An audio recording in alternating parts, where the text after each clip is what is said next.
দেখতে দেবো না। কিচ্ছু খাবি না তুই? খাবো। তোকে দেবো নাকি? মায়ের জন্য এনেছি তো এগুলো। তোর জন্য?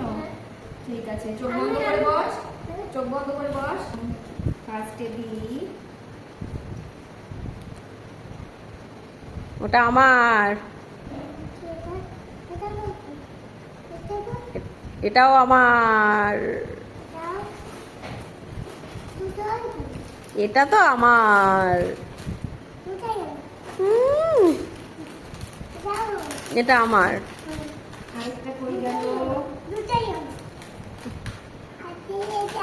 এত কিছু আমায় একটা দে। ছুটিটা আমি খেয়ে নেবো। Thank you. আর কি কি আছে? আর কিছু নেই। ও, এই বক্সটা তোর মায়ের হাতে দিতে হবে। ও, আমার জন্য গিফট আছে। দেখি আমার জন্য কি গিফট। ধর। চলো একবারে খুলেই দেখাই কি আছে। এটা দেখলাম ভাই, হচ্ছে একটা আমার। ওহো, এক টিফিন বক্স পাটি সাপটা।